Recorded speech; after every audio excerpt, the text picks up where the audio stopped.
few minutes po mag-start na po tayo. So, prepare po natin yung ating mga puso't isipan sa pagpupuri po natin sa ating Panginoon Diyos. And also, greet po natin yung mga kasama natin. Magandang umaga po. Magandang umaga mga kapatid. Good morning. Tunay po na ang Diyos na sinasamba po natin ay Diyos na buhay. Na nagbibigay pag-asa po sa atin.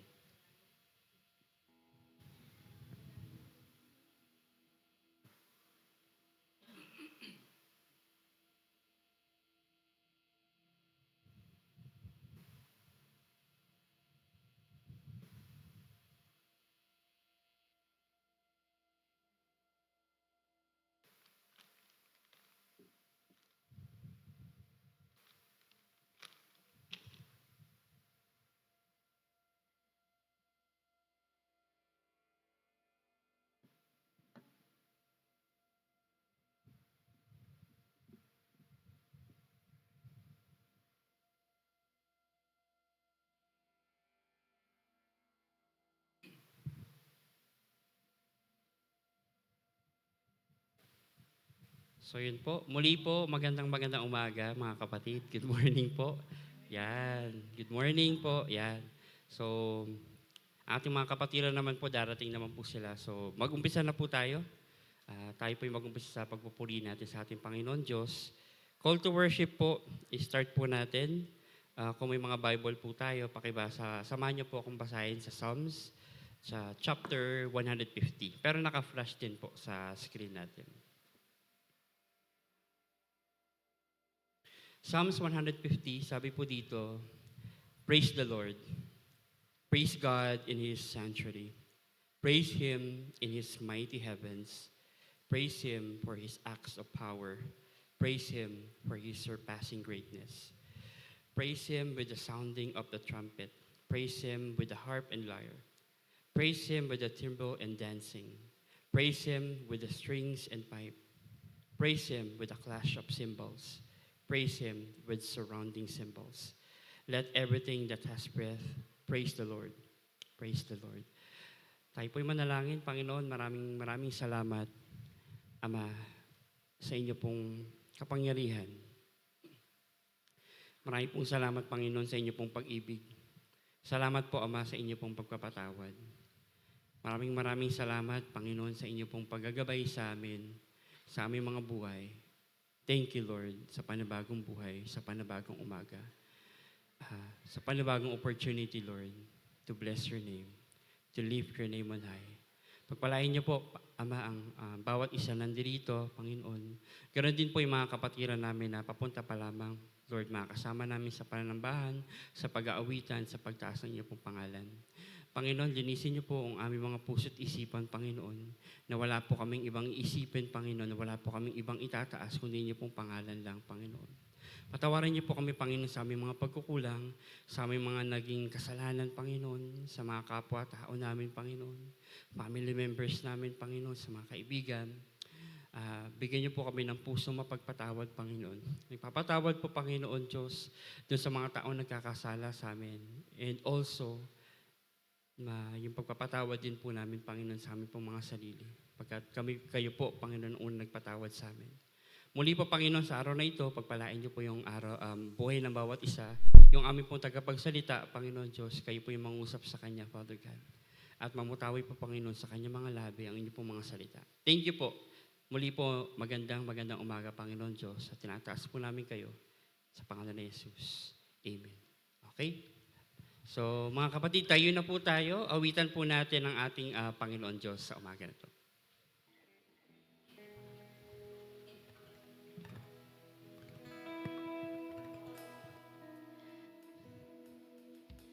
Praise God. Yan.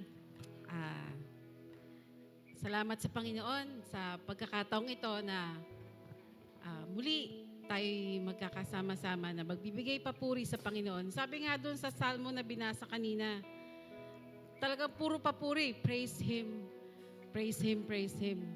Kaya sa oras na ito, sa pagkakataong ito, naanyayahan ko ang lahat na ating purihin ng Panginoon na nagmumula sa puso natin. Awitan natin siya.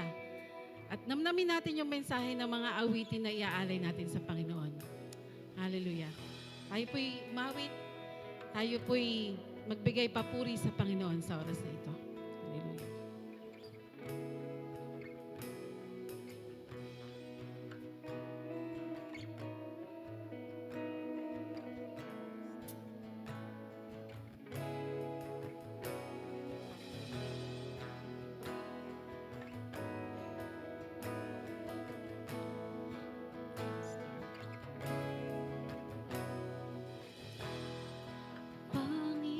Panginoon, ang nais ko, kagandahan mo ay pagmasdan, ang pag-ibig mo sa aking tugon, kailan may di papabayaan. Panginoon, ang nais ko, kagandahan mo ay pagmasdan, ang pag-ibig mo sa aking tugon, kailan may di papabayaan. Sa iyo lamang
siyang talagang nararanasan namin sa aming mga buhay. Kaya nga po, O Lord, patuloy kami na talagang magtitiwala at magpupuri at sasamba sa iyo, Panginoon. Ikaw ang aming Diyos na buhay na siyang humahawak sa amin, Panginoon. Sa kabila ng lahat, sa kabila ng mga kasalanan namin. Salamat sa grasya mo, Panginoon, na patuloy mo po kaming niyayakap, patuloy mo kaming hinahawakan, Panginoon. Hallelujah. Patuloy ka po namin pupurihin at sasambahin sa oras na ito.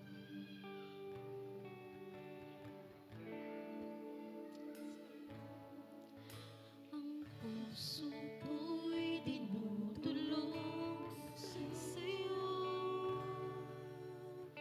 nagpapakumbaba, nagsusumamo, paginapatin mo, ikaw ay mamasdan, makanig ka, sa'yo ay pumisan.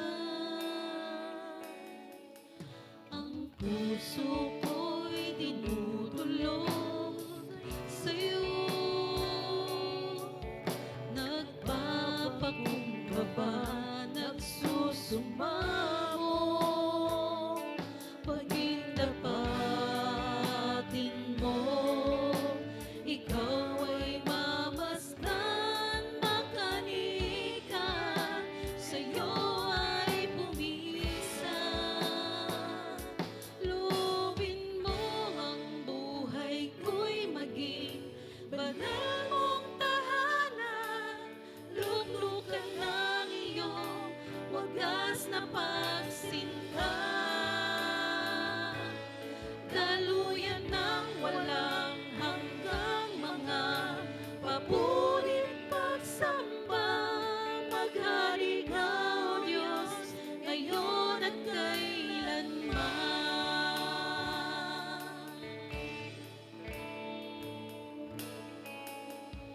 Ang puso ko'y dinudulog sa'yo, nagpapakumbaba, nagsusumamo, pagdapatin mo, ikaw ay mamasdan, makanig ka, sa'yo ay pumisan. Loobin mo ang buhay ko'y maging banal mong tahanan, luklukan ng iyong wagas na pagsinta, daluyan ng walang hanggang mga papurit pagsamba, maghari ka, O Diyos, ngayon at kailanman. Loobin mo ang buhay ko'y maging banal mong tahanan, luklukan ng iyong wagas na pagsinta, daluyan ng walang hanggang mga papurit pagsamba, maghari ka, O Diyos, ngayon at kailanman. Maghari ka, O Diyos, ngayon at kailanman. Maghari ka, O Diyos, ngayon at kailanman.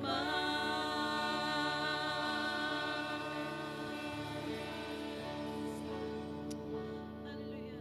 Salamat, Panginoon. Salamat, O Lord. Jesus, patuloy po nating purihin. Patuloy nating awitan ang Panginoon. Patuloy nating itaas ang ating Panginoon sa pamamagitan ng ating mga papuring awitin para sa Kanya. Hallelujah, Lord. Hallelujah.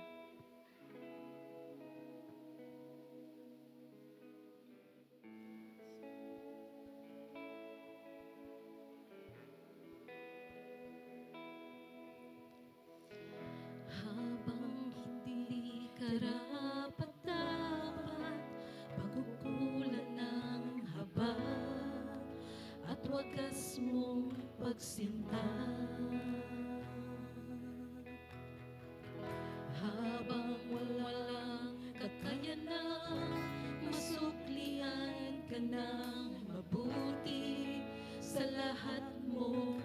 ginawa. Minsan pa, habang hindi karapat-dapat, paghukulan ng habag at wagas mong pagsinta. Habang walang kakayahan, masuklian ka ng mabuti sa lahat mong ginawa. Niyakap mo ako sa aking karumihan. Inibig mo ako nang di kayang tumbasan. O Diyos ng katarungan at katwiran na kahit minsa'y di nabahiran ang kabanalan at kalwalhatian. Salamat sa sukdulang biyaya mo.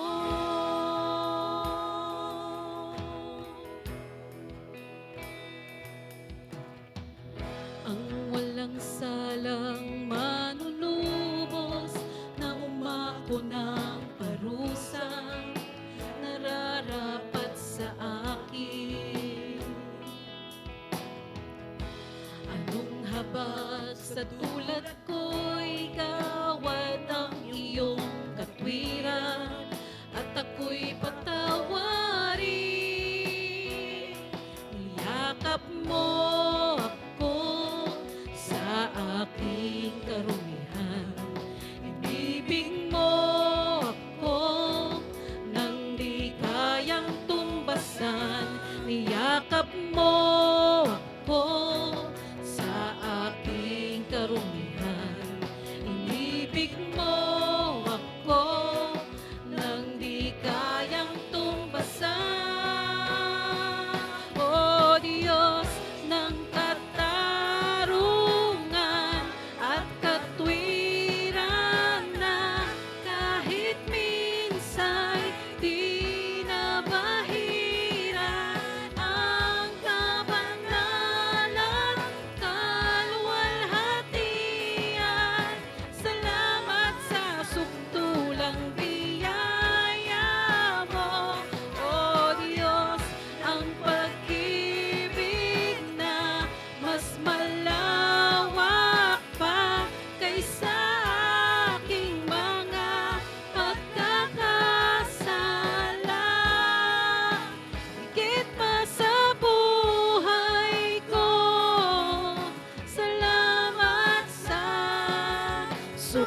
tayo po ay patuloy na magpuri sa Panginoon sa pamamagitan ng panalangin. Atin pong idulog ang ating mga sarili bilang isang katawan ni Kristo sa presensya ng Panginoon Diyos.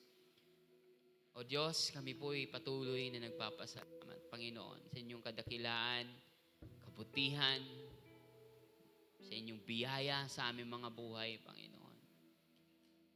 Hindi masukat, hindi lubos maisip, Panginoon, kung paano ang isang dakilang Diyos, dakilang manlilikha, ay piliing ibigin kami, Panginoon, sa kabila ng aming mga kasalanan.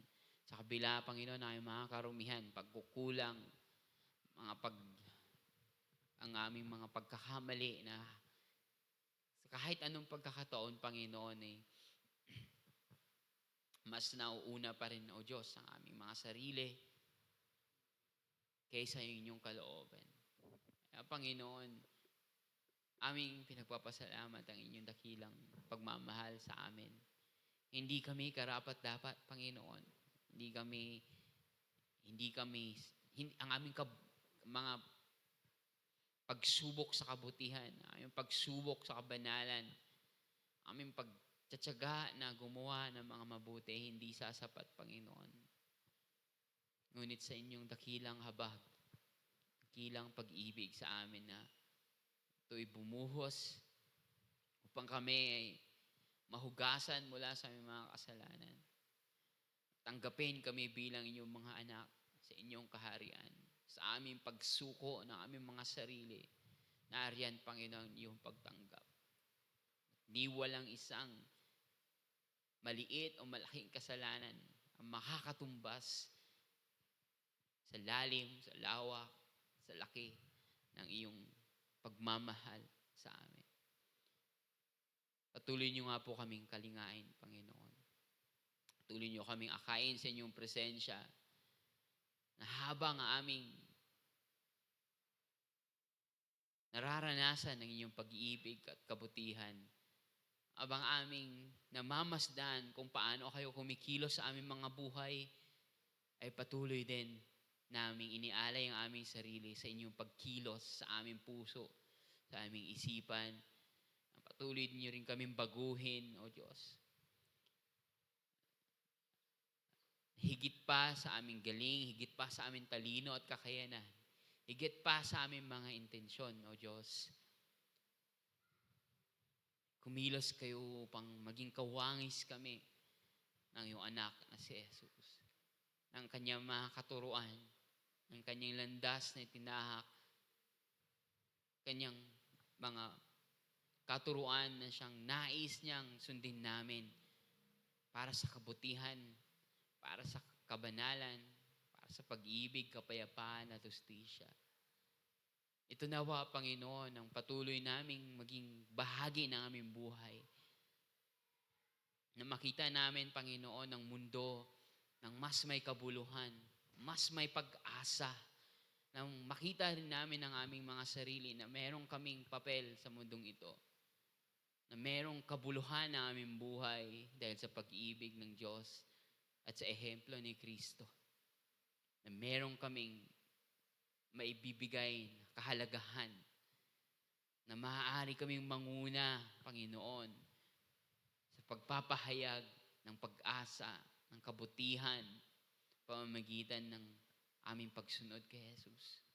Tulungan niyo po kami na mabaguhin kami ng patuloy mula sa aming mga kasalanan papunta sa inyong katarungan.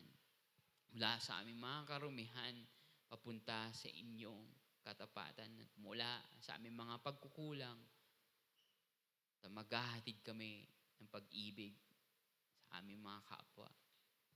O Diyos, bilang isang simbahan, patuloy niyo rin po kaming himukin, O Diyos, na kumilos ayon sa inyong kalooban, na manaig ang mga paglilingkod, pag-uunawaan, pag-ibig, pagtutulungan sa aming kalagitnaan. Maghari kayo, O Diyos, na ang aming mga gawain ay maging sentro, ang maging sentro ay yung mga katuruan ng aming Panginoong Jesus. na aming mga pagkilos ay ipinipanalangin at inihiling ang gabay, pagpapalakas ng Espiritu Santo. Ang inyong salita ang maging pagmumulan ng aming gabay, ang iyong kalakasan ng pagmumulan ng aming pagkilos at ang pag-asa, ang inyong misyon, ang inyong pagdating, ang aming patuloy na aasamin. Panginoon, tulungan niyo po kami na maging epektibo, Panginoon, sa aming pagkilos, na mas marami kaming maabot sa aming, hindi lang sa pananambahan, Panginoon, kundi bilang mga tagapagpahayag ng inyong salita, ng inyong mga mabubuting gawa sa komunidad namin, sa aming mga pamilya, sa aming mga trabaho, sa aming kami naroon, O Diyos. Na kahit sa hindi namin pagtitipon, ay alalahanin namin na kami ay kabilang ng katawan ni Kristo na nasa isang misyon ng pagpapahayag ng paghahari ng aming Panginoong Jesus. O Diyos, patuloy niyo rin pong bigkisin kami upang ang inyong pagkilo sa aming kalagitnaan ay maghatid sa amin ng tunay na pagbabago bilang isang simbahan, ng aming pagsasama, ng aming paglilingkuran, ay maging mga pagkakataon upang patuloy kaming lumalim sa pagkilala sa inyo. At lumago din, Panginoon, sa mga kapamaraanan ng pakikipagkapwa, paglilingkod, at sa ano pa mga kagalingan na ibinibigay niyo sa amin, Panginoon, na magiging kabutihan at paglago ng buong kapatiran na ito. Hinihiling din po namin, Panginoon, na sa aming mga tahanan bilang mga membro ng katawan ni Kristo, na maging pagpapala rin kami sa aming mga pamilya. O Diyos, na kami mismo, Panginoon, na mangunguna na iparanas sa kanila ang pag-ibig ninyo, na mag-umapaw, Panginoon, ang aming mga karanasan sa inyo ng katuwiran, ng kapayapaan, ng pag-ibig, ng pag-unawa niyo sa amin ay aapaw ito, Panginoon, sa aming mga mahal sa buhay, sa aming mga asawa at anak, mga kapatid, mga kasama pa sa tahanan, O Diyos, na ang grasyang aming natatanggap sa inyo ay amin ding ipapasa sa iba. Ang aming nararanasang kabutihan sa inyo ay paranas din namin sa iba. Unang-una na nga, Panginoon, sa loob namin mga tahanan. Ang sa ganun, O Diyos, magkaroon ng patuloy pagkakaisa ang aming mga tahanan at ang inyong paghahari ay kilalanin sa aming mga bahay. Inilalapit din po namin sa inyo, Panginoon, ang mga may karamdaman sa aming mga tahanan, ang mga patuloy pa na nagpapagaling sa sakit, ang mga patuloy na nagpapatingin sa mga doktor, sa mga ospital, Panginoon, sa kung ano pa ang totoong karamdaman nila, at ang mga nasa malalang kondisyon, Panginoon, na tanging kayo na lang ang inaasahan nila ng pagpapagaling. At maging yung mga araw-araw naming nararanasan na kapaguran at mga sakit, mga panghihina, O Diyos, kayo po ang umawak sa amin. Balutin niyo po kami ng iyong kalakasan at kagalingan upang hindi kami, Panginoon, susuko sa buhay na ito at patuloy kami, Panginoon, na susunod sa inyong mga yapak.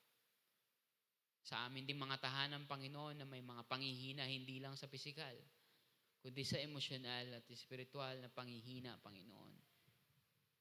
Sa mga araw-araw, mga pagkakataon na maatake ang kaaway, Panginoon, o sa mga panahon na nagkakaroon kami ng mga pagdududa at kahinaan sa aming loob dahil sa samot-saring mga pagsubok, mga problema na aming hinaharap, ang mga tanong, Panginoon, na alam namin, O Diyos, na inyong naririnig.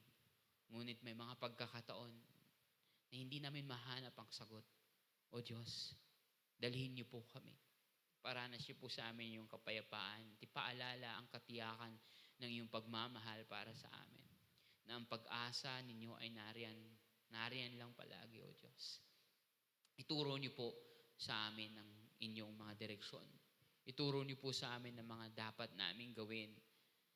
At sa mga pagkakataon na kami nasa katahimikan, Panginoon, mangusap kayo sa amin. Sa aming panalangin, sa aming pagbabasa, pagniig sa inyo. At maging sa aming mga kapatiran, mula sa aming mga kapatiran, makita namin o marinig ang inyong boses, O Diyos. Tinataas po namin, O Diyos, lahat, Panginoon, ng aspeto ng aming pamilya, sa mga pangangailangan, pinansyal, sa mga conflicts, Panginoon, sa mga pagkakataon, O Diyos, nagkakawatak-watak ang mga pamilya, o mga pagkakataon na sobrang abala ang lahat at hindi nagkakasama at nag-uusap. Kayo po ang nasa gitna ng mga ganitong pangyayari, O Diyos, at bigkisin niyo po ang aming mga pamilya. Paalala niyo po, Panginoon, na hindi lang kami nagsasama dahil sa dugo. Hindi, Panginoon, may mas malalim pang kadahilanan, O Diyos, na ipaalala sa amin na sinisimbolo din ng aming pamilya, Panginoon, ng inyong pag-ibig, ang dugo ni Kristo. Salamat po sa inyong patuloy na paggabay. Tinataas po namin sa huli ang aming bansa at ang aming mundo, punong-puno ng kagulumihanan, ng mga paghihirap at mga mukhang pagtatagumpay ng kasamaan, Panginoon. Ngunit sa ilalim ng iyong paghahari, kami nagtitiwala na sa lahat ng ito, ang inyo pa rin kalooban ang masusunod. Sa lahat ng mga otoridad, kayo pa rin ang nasa kataas-taasan. Sa lahat ng kapangyarihan, kayo pa rin ang may hawak ng lahat. At sa lahat ng mga pangyayari, kayong may sagot. Kaya patuloy kami lumalapit at umaasa sa inyong pagkilos sa aming bansa, sa aming mundo, sa aming mga komunidad. O Diyos, pinagkakatiwala namin ang inyong paggabay sa amin at patuloy na pagpuno ng inyong pagpapala. Naalala po namin, Panginoon, ang aming mga kababayan at ang mga kapwa namin tao sa buong mundo na nakakaranas ng pang-aabuso ng mga otoridad, ng pag-aagawan ng mga lugar, pagpapalakasan, Panginoon, ng kanilang kapangyarihan at pagsasawalang bahala, Panginoon, sa karapatan ng mga tao. O Diyos, kayo po ang mas nakakaalam. Kayo po ang puno ng awa, lubos-lubos ang pag-ibig sa mga nahihirapan, nasusugatan at nagugulumihanan. Kayo po ay malapit sa kanila. You are close to the poor, to the contrite, to the broken-hearted, to the crushed in spirit. For theirs is the kingdom of God. Ito po ang panalangin sa ngalan ni Jesus. Amen.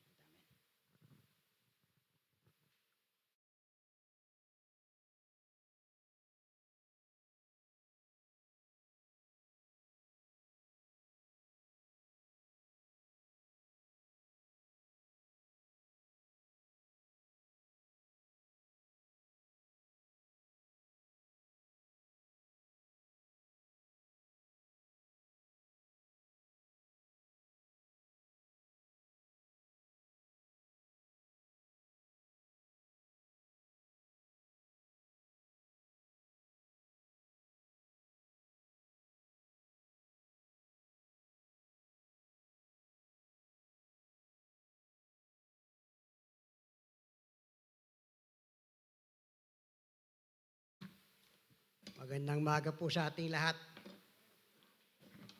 Teacher po ako ngayon, kaya meron akong pamalo.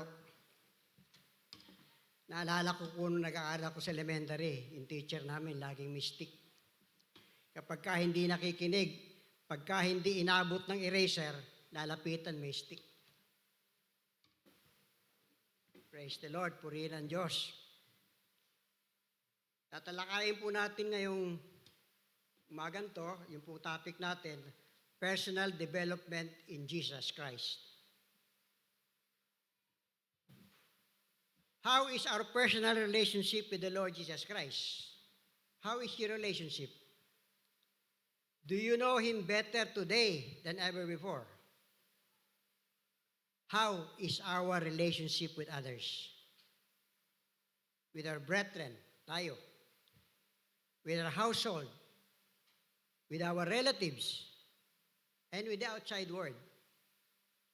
How is our relationship? If we are to be evaluated by the Lord Jesus Christ today, how will He rate us? Kung kaya tayo bibigyan ng grado ng Panginoon ngayon sa ating pananampalataya, nasaan kaya tayo? Nasa alanganin? Nasa 75? Nasa 85? O nasa highest honors? Saan kaya tayo ngayon sa ating pananampalataya? Ito po ang gusto nating pag-usapan, our personal development in our Christian faith, and find out where we are today in our walk with the Lord. As we do so, as we continue to grow in such a manner that we are sure, because of our relationship with Jesus, that we can make wise and godly decisions in matters that concern us. Manalangin po tayo. Purihin ka, O Diyos, salamat po sa araw na ito na muli tinipon mo kami, pamakapanambahan. At marapat lamang po, Panginoon, na sambahin ka namin dahil sa iyo nagbumula ang lahat ng mabubuting bagay. Salamat po, Lord, sa pagsikat ng araw na mayroon po kaming liwanag. Salamat po sa hangin naming inihinga na hanggang ngayon ay libre pa din. Salamat po sa lahat ng mabunting pagpapala mo na kung minsan hindi na po namin napapansin, Lord, kasi naging karaniwan na. Salamat po, O Diyos. Purihin ka po, Panginoon, sa ngalan ni Jesus. Amen. How do we grow our relationship with the Lord Jesus Christ? Let's use a graph that we presented before when we discussed the stages of human development.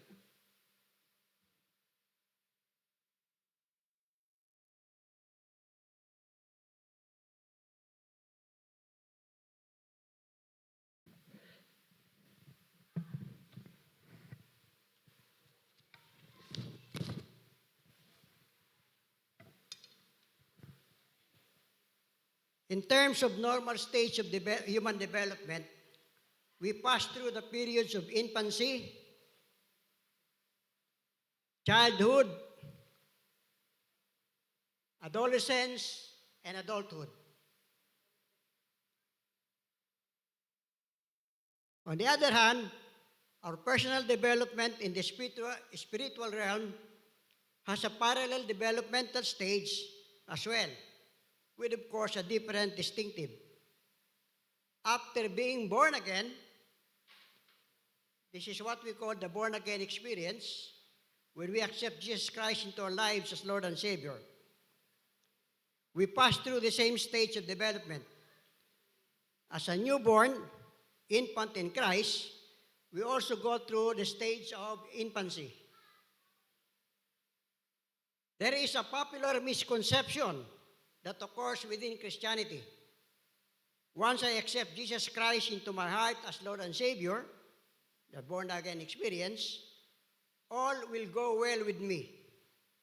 All my problems will go away solved. All my needs provided for. I will have no more fear or anxiety. I will have peace of mind. Ito po yung karaniwang nagiging epekto sa mga bagong born again. Kala nila, solusyon na yon. However, as soon as we say yes to Jesus, we are almost immediately hit with the reality that things can and still continue to go wrong from our perspectives. The truth is, God wants us to walk triumphantly in overwhelming victory and know without a hint of doubt that He is fighting our battles. 2 Chronicles 20:15. Yet there are many things we are allowing in our lives that are robbing us of our breakthroughs. Meron pa rin po tayong pinangahawakan, ayaw natin pakawalan. That's the reason we prevent our breakthrough. We tend to forget that we are still infants in our newfound faith, and there are truths that we are still unable to grasp. Just as infants are not able to masticate even soft foods, Our impatience, though, is part of our development. And when recognized as such, it should be brought before the feet of the Lord. Kung tayo po impatient, kilalanin natin, isuko natin sa paanan ng Panginoon. Our maturity cannot be rushed. Hindi pwedeng madaliin. Unless the Lord wills. Kamukha po nang nangyari kay Paul. Dahil kailangan na ng Diyos ng Panginoon si Pablo, minadali ang pag-mature ni Paul. He met him in the Damascus roads. Sana po mangyari sa atin ngayon yun. And by the grace of our loving God, we will continue to grow as we adhere to what the Bible says in Proverbs 22, verse 6. Train a child in the way he should go, and when he is old, he will not turn from it. Nag-uumpisa po dapat ang ating pagkaalam, pagkatuto, mula sa pagkabata. Alalahanin po natin, kahit na po nasa edad na tayo ngayon, kung tayo bago lang tumanggap sa Panginoon, nag-uumpisa pa rin tayo sa infant in Christ. Sabi po ni Paul sa 1 Corinthians chapter 3, verse 1, we are fed with milk. Brothers, I could not address you as a spiritual, but as worldly, mere infants in Christ. I gave you milk, not solid food, for you were not ready yet for it. Indeed, you still are not ready. Paul addressed the Corinthians as infants in their Christian life because they were not yet spiritually mature. The proof was that they quarreled like children, allowing divisions to distract them.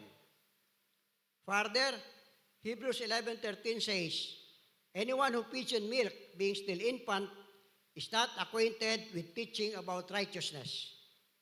The spiritual parent is thus tasked to train the child. Train, not just teach. In Tagalog, sanayin, hindi lang turuan. Sad to note though, that most Filipino parents do not train their children, and they leave it to the school teachers to become leaders. We do not train our children to become leaders. Ano po nangyayari? Most of us encourage our children to study well, to pass and finish their respective courses. Nang sa ganon, after graduation, will land a well-paying job. We do not teach them to become entrepreneurs or businessmen. That's what we call the employee mentality. We do not train them to become owners.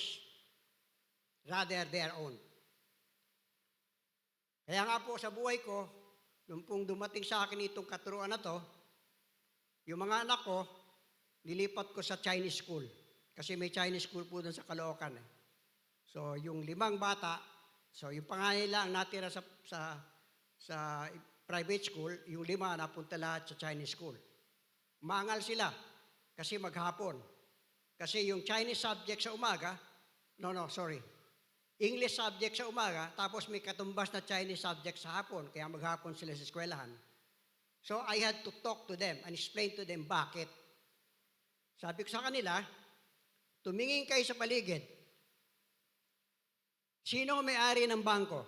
China Bank, Hong Kong and Shanghai Bank, Rizal Commercial Bank, Security Bank, Allied Bank, puro inchik ang may-ari.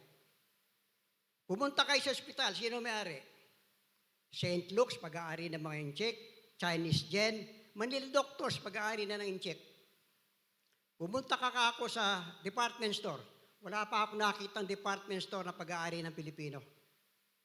Pumunta ka sa mga mall, SM, Gaisano, Isitan, Robinsons, puro inchik. Maging ang education, may eskwelahan, inchik na rin ang may-ari. University of the East, ang Mapua. So sabi ko sa mga anak ko, kahit saan ka tumingin, inchik ang may-ari. Sino ang empleyado? Pilipino. Nung araw, ang mga magbubuti inchik, nung nakatira pa ako sa Tondo, mga magbubuti inchik, dinadala doon sa mga palinisan ng bote. Dahil nire-recycle yun, binebenta uli sa Ladies' Choice. Sila yung magbubuti. Sino ang magbubuti ngayon? Inchik. Sino nagja-junk ngayon, nangungulekta ng kalakal? Pilipino.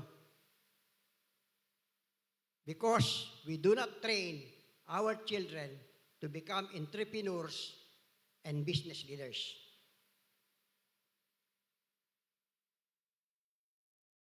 Training starts from infancy, as what we can glean from Paul's letter to Timothy, 2 Timothy chapter 1, verse 5. I have been reminded of your sincere faith, which first lived in your grandmother Lois and in your mother Eunice, and I am persuaded now lives in you also. Parents, grandparents, it is our obligation. We are instrumental in rearing up our children, training them in godly instructions. Hindi po natin to iniiwan sa pastor o sa elders o sa leader ng simbahan. Tayo po, parents, grandparents are the first teachers of the children. I believe our teachers here would agree with me that education is a continuing thing. Hindi po ito tumitigil. We continue to learn if we are to grow. Training does not stop in infancy period. It is carried to next stage, childhood. Sabi po ni Paul, therefore, let us leave the elementary teachings about Christ and go on to maturity, not laying again the foundation of repentance from acts that lead to death and of faith in God, instructions about baptisms, the laying on of hands, the resurrection of the dead, and eternal judgment. Certain elementary teachings are essential for all believers to understand and take note of. These basics include, pakinggan po natin to, mga bata pa lang, childhood pa lang, ano na dapat tinuturo natin? About Christ, His birth, life, and death. About repentance, about faith and foolishness of trying to be saved by works. Baptism, spiritual gifts, the fact of the resurrection, eternal life. Ito po dapat nasa childhood period na. Tinuturo na natin sa mga bata. As Christians, it is inevitable that our personal development or growth no longer remain in the physical realm only, but necessarily transcend to the spiritual realm as well. This does not necessarily mean that we neglect or set aside our physical needs like eating, rest, exercise, and the likes. Rather, we now couple such activities with our spiritual needs. As we indulge in physical foods, we also nourish our spiritual beings by daily feasting on the Word of God and daily communing with Him. As we exercise to grow our muscles, we flex our faith to make it stronger. After mastering these lessons, we can move on to adolescence. Adolescence po, ito yung mga teenager period. For it is by grace you have been saved through faith, and this not from yourselves. It is the gift of God, not by works, so that no one can boast. Ephesians chapter 2, verse 8. It is impossible for those who once have been enlightened, who have tasted the heavenly gift, who have shared in the Holy Spirit, who have tasted the goodness of the Word of God and the powers of the coming age, if they fall away, to be brought back to repentance, because to their loss, they are crucifying the Son of God all over again and subjecting Him to public disgrace. Hebrews chapter 6, verse 4 to 6. When someone gives you a gift, do you say, "That's nice. How much do I owe you?" Di ba, Pot? No, we don't do that. The usual reaction is to thank the giver. Yet, we often see Christians, even after being given the gift of salvation, feel obligated to try to work their way to God. Instead of fully appreciating the free gift, there is a sense of utang na loob to reciprocate the act by doing good works. Sabi ni Paul, we work out our salvation. Hindi we work for. Magkaiba po yun. Yung workout, ini-exercise natin yung faith. Yung work for, tinatrabaho natin yung ating faith. As if the act of God in sending the only begotten Son to the cross to pay the penalty due us is not enough. The good works is a result of having faith and not a means to have faith. Out of gratitude for the free gift, we will seek to help and serve others with kindness, love, and gentleness, not to please ourselves or to placate the giver of life, but to honor the Lord. We were saved not merely for our own benefit, but to serve Christ and help build the church. Ephesians chapter 4, verse 12 to 13 says, to prepare God's people for works of service, so that the body of Christ may be built up until we all reach unity in the faith and in the knowledge of the Son of God, and become mature, attaining to the whole measure of the fullness of Christ. We can change the structure of our brain with what we feed it every day. Ulitin ko po. We can change the structure of our brain with what we feed it every day. Our experiences and our environment shape our thinking process, and that way of thinking may even be false. If we imbibe fake information and store lies in our minds, being fed with disinformation, misinformation, and outright lies, our reaction in life will be misguided. And sad to note, that's exactly what I see happening in the Philippines today. We have been bombarded with fake news. And sad to say, it's even happening in the high offices. For instance, I viewed a Facebook video of VP Sara announcing that the ICC has ruled that they had no jurisdiction on the case of former President Duterte. That's an outright lie, and yet the video is spreading. What was ruled on by the ICC was the petition of the Duterte lawyers for the removal of 2 judges out of the 3, who were assigned to try the case. Yun po ang dinesisyonan ng ICC. Ni-reject yung petition ng Duterte lawyers na tanggalin yung 2 judges.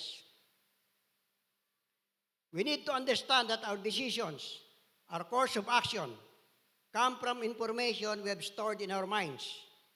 We need to realize that false thinking are strongholds, not based on truth, but based on lies and half-truths. Our fallen nature is susceptible to such strongholds. So ating pong alalahanin yon. Our fallen nature is susceptible to strongholds. Proverbs 4:23 reminds us, be careful what you think. Your life is shaped by your thoughts. That comes from the Good News Bible. Deuteronomy 5:29 says, oh, that hearts would incline to fear me and keep all my commands always. Ito po yung hinaing ng Panginoon. That our hearts would be inclined to fear Him and to keep all His commandments always. Teenage years are sometimes among the most agonizing seasons in life for both the parents and the child.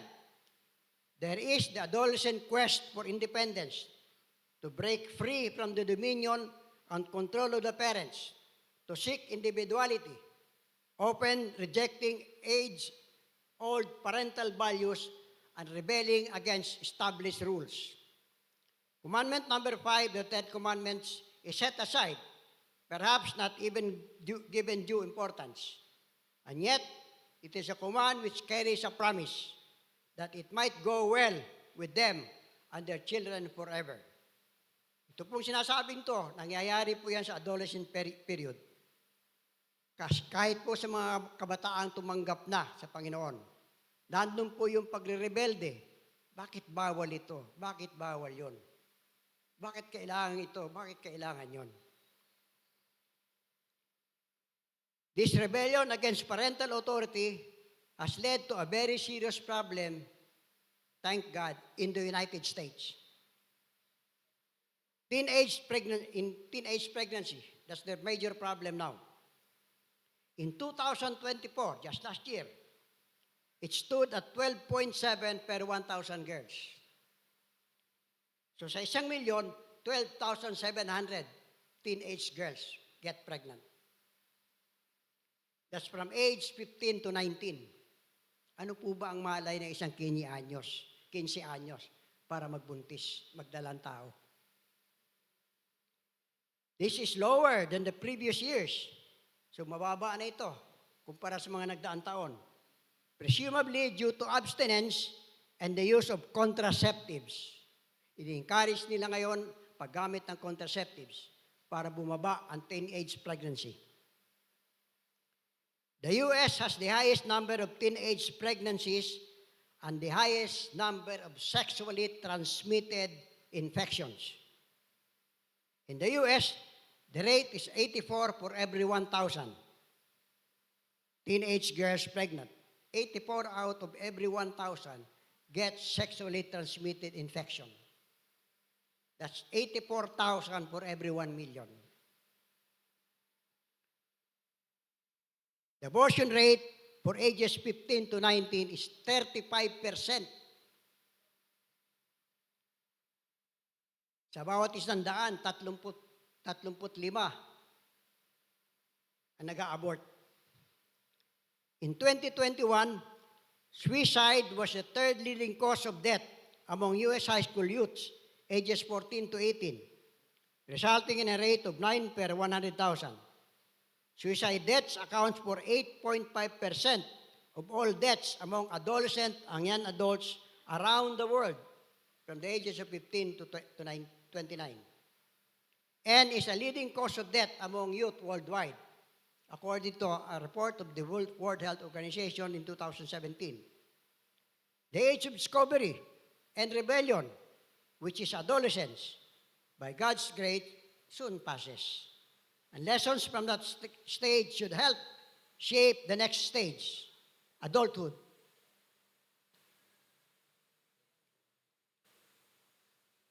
Philippians 2:14 to 16 says, do everything without complaining or arguing, so that you may become blameless and pure, children of God without fault, in a crooked and depraved generation, in which you shine like stars in the universe, as you hold out the word of life, in order that I may boast on the day of Christ, that I did not run or labor for nothing. Ito po yung sinasabi ni Pablo na palatandaan ng pagiging adult. Blameless, pure, without fault, shining like stars, no complaints, no arguing. Nasa atin na po ba yun? A challenge for us as we enter the adulthood phase of our Christian life, as we are actually living today, the crooked and depraved generation foretold by the Bible. May we be encouraged by the words of Paul in Philippians 3, verses 13 to 14. Brothers, I do not consider myself yet to have taken hold of it, but one thing I do, forgetting what is behind and straining toward what is ahead, I press on toward the goal to win the prize for which God has called me heavenward in Christ Jesus. Press on forward. To where? To Christ Jesus. As we move forward to adulthood, we hopefully carry with us the lessons learned from our younger years as Christians. As adults, we should be able to distinguish between good and evil, between right and wrong, between truth and lies. O pinakikinggan pa rin po natin yung lies na nakikita natin sa YouTube. Yung pinakakalat na fake news. Pinaniniwalaan pa rin po ba natin yon? Kahit na sinasabi ng isip natin na hindi totoo ito. Nasaan tayo? As mentioned earlier, our perspectives are influenced by what we store in our hearts and in our minds. Ulitin ko po. Our perspectives are influenced by what we store in our hearts and in our minds. As Matthew 12:34-35 says, "For out of the abundance of the heart, the mouth speaks. A good man out of the good treasure of his heart brings forth good things. And an evil man out of the evil treasures in his heart brings forth evil things." We should be evaluating ourselves from time to time to ascertain where we are in our personal development. It is not a matter of age or years in the faith, but intimacy with God. Hindi porket 35 taon na ako sa pagiging Kristiyano, ay matured na ako. Not necessarily. The more intimate we are with God, the more we reflect His character. Habang nagmamature po tayo, nagre-reflect dapat sa atin katangian ng Panginoong Hesus. Our growth is determined by how much we know the Lord out of the time we spent basking in His presence and listening to Him. This reminds me of the song, In the Garden. Alala mo yun, LP? In the Garden. God doesn't shout us into hearing from Him. Instead, He trains us to listen. His whispers.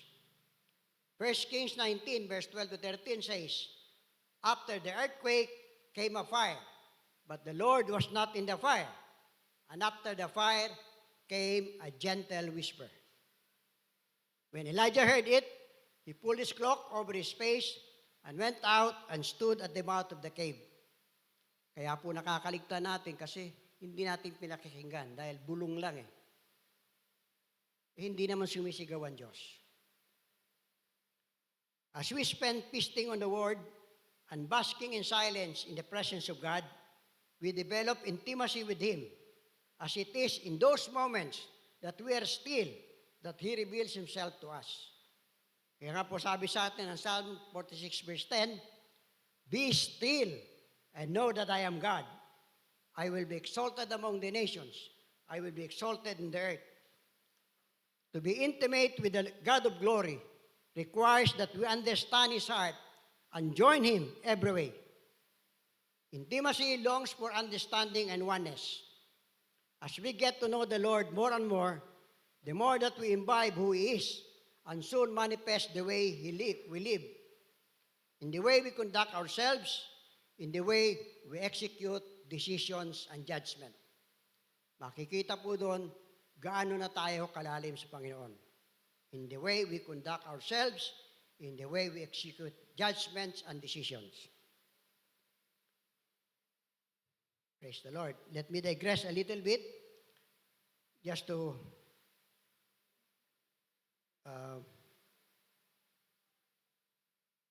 illustrate. I remember a time in my life when I wasn't in Jesus yet.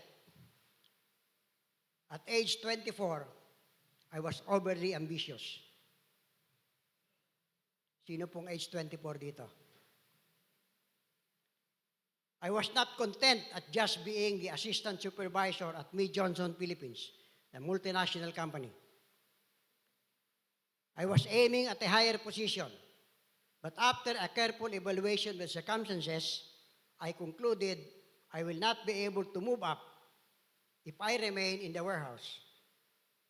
So I applied for the position of production supervisor when a vacancy occurred. I was sent for another round of psychological evaluation aside from the usual IQ test and was informed I qualified. But the HR told me that my transfer to the production department could not push through as the production manager himself interposed an objection. He found me to be too pro-labor. Yun ang sabi ng production manager. I was too pro-labor. Dejected, I looked for other avenues. Then the company opened another department, a sales department, separate from the promotions department, which were all under the marketing division. I applied, sent to another series of psychological testing and a round of interviews. I was accepted with very terse conditions. I will be treated as a new employee, subject to the starting salary of a new salesperson, which meant my salary had to be cut in two. Hinati. Otherwise, I will be the highest paid salesman. Second condition, I will have to undergo the 2 months intensive classroom training and pass. Otherwise, I will be out of a job as I cannot go back anymore to my previous position. I seriously weighed the situation and decided to go for broke and develop a plan. Na-share ko nga ito noon sa ating kapatid nung tayo yung nag-swimming. Sabi ko sa kanya, develop a plan and work out your plan. I will have to study hard as I have never done before to pass the training. Every day was quiz day. So I stayed late at night to memorize up to the wee hours of the morning. With very little sleep, I still got up at 5:30 to be able to attend the class in Makati that starts at 8 o'clock. I did pass. Out of the 15 trainees, only 8 of us were given as area assignments.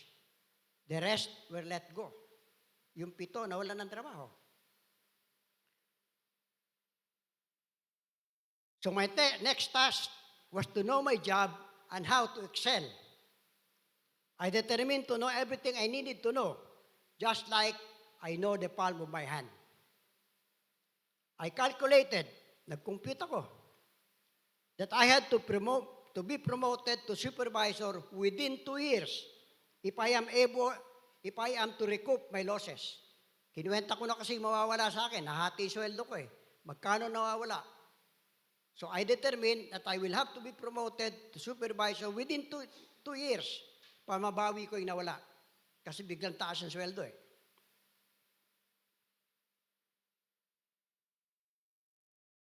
I made it in 1 year and 8 months.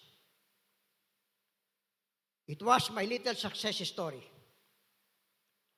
When our foundations have been fully established in scriptures, we can move to maturity and continue to develop into Christ-likeness. Kaya kung mapapansin po ninyo yung graph, wala siyang katapusan. Because our education, our learning into adulthood continues until the time that we are truly Christ-like.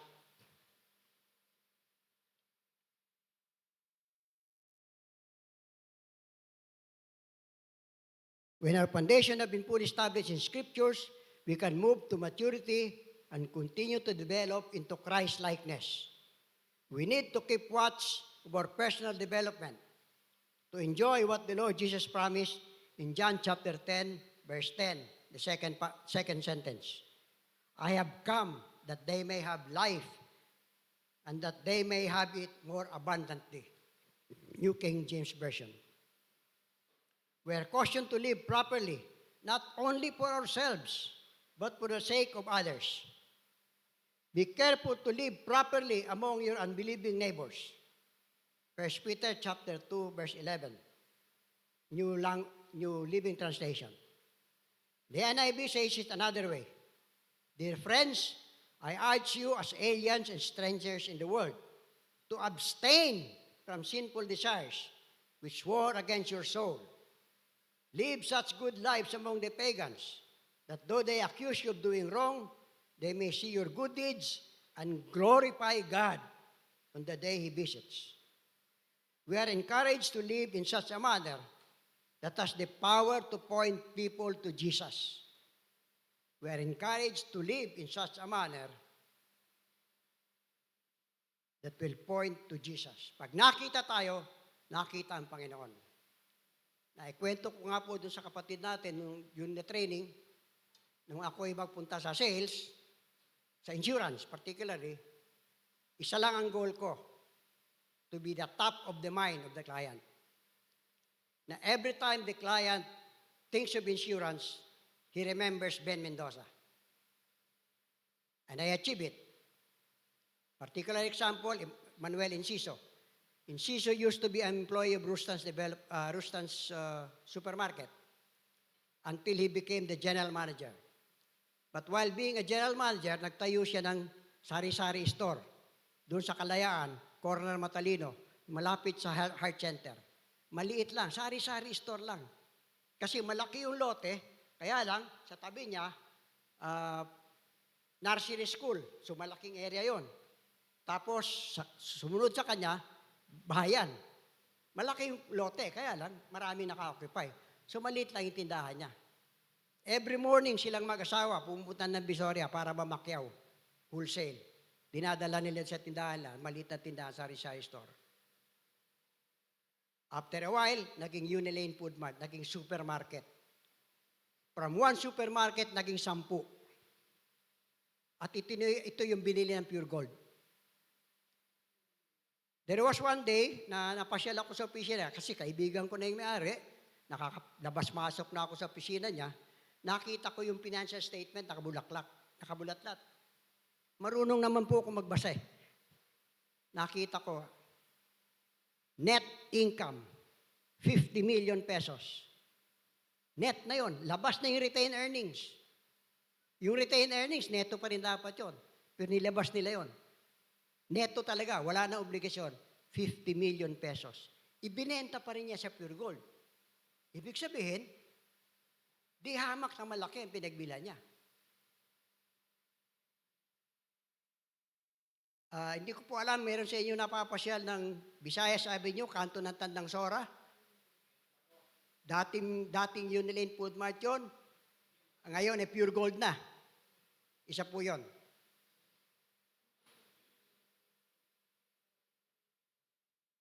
The power of God's Spirit that called us out of spiritual darkness into a relationship with Him, 1 Peter 2 verse 9, can also transform our work or areas of service into testimonies of our faith. Earlier, Paul has advised us, do not conform any longer to the pattern of this world, but be transformed by the renewing of your mind. Then you will be able to test and approve what God's will is, His good, pleasing, and perfect will. At what age do you believe you became an adult in your Christian faith? Are you now an adult in Christian faith? What specific behavior manifests your being an adult follower of Jesus? While we are young in our faith, we are vulnerable to every wind of teaching. Ephesians chapter 4, verse 14, New King James Version, which says that we should no longer be children, tossed to and fro, and carried about with every wind of doctrine, by the trickery of men, and their cunning craftiness of deceitful plotting. Are we carried by what we see, by what we hear,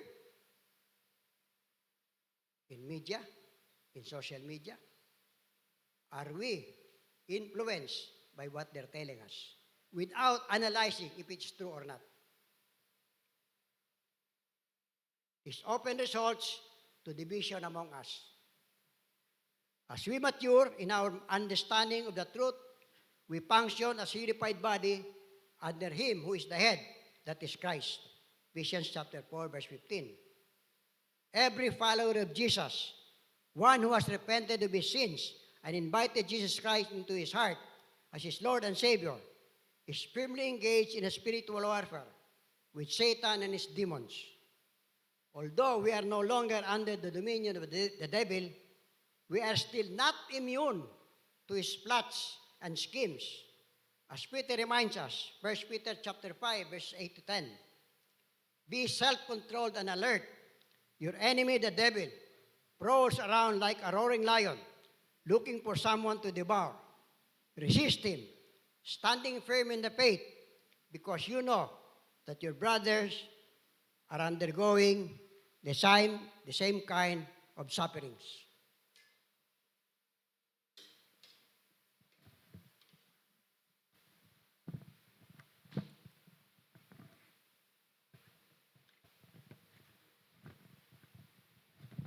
Thank you. 1 Corinthians 10:13 says, no temptation has seized you except what is common to man, and God is faithful. He will not let you be tempted beyond what you can bear. But when you are tempted, He will also provide a way out so that you can stand up under it. The battle is not one for possession. We already belong to the Lord Jesus. Once we declare with our mouths and believe in our hearts that He is our Lord. It is actually a battle of control. Our future in heaven is already secured with Christ, as Paul so declares in 1 Timothy 1:12. That is why I am suffering as I am, yet I am not ashamed, because I know whom I have believed, and am convinced that He is able to guard what I entrusted to Him for that day. Tayo po ba mayroong ganong katiyakan? Ano't ano man ang mangyayari, hindi tayo mawawala. Sabi nga po sa Romans, di ba, 12:28, nothing can separate us from the love of God. No one can pluck us out of the hand of God. Gaano natin pinaniniwalaan ang salita ng Diyos? Yun po ang katiyakan natin. Hindi yung sarili nating kakayahan, kundi yung salita ng Diyos ay totoo. At totoo magpakailanman. Observe the confidence of Paul when he says, I know whom I have believed. Can we say the same? Do we know whom we have believed? Like knowing the palm of our hand. As we develop spiritually, the Scripture becomes personal to us. And we have the very words of Jesus to assure us. In John chapter 8, 31-32, Jesus says, if you hold to my teachings, you really are my disciples. Then you will know the truth, and the truth will set you free. When the words of Jesus become our own words, we will know every bit of truth, which will set us free from errors, even errors in judgment and decisions. A bank verifier was once asked how to detect a fake money bill. The bank employee responded, know the genuine one thoroughly. Kilalanin mo mabuti kung alin yung totoo. Then you will know kung anong fake. We actually have no valid excuse in our personal development if we so decide to grow to maturity. Unless we still want to cling to the pleasures of this world. The Bible contains ample instructions that will inspire us if only we will take heed and obey. For instance, John chapter 14, verse 26 says, but the Counselor, the Holy Spirit, whom the Father will send in my name, will teach you all things and will remind you of everything I have said to you. Tuturuan na tayo, paalalahanan pa tayo. Ephesians chapter 4, 11-12 adds, it was He who gave some to be apostles, some to be prophets, some to be evangelists, some to be pastors and teachers, to prepare God's people for works of service, so that the body of Christ may be built up. It's up for us to cooperate. If a person is to walk wisely, he or she must commit to pursuing Christ. Resolving to honor the Lord transforms the way we make decisions.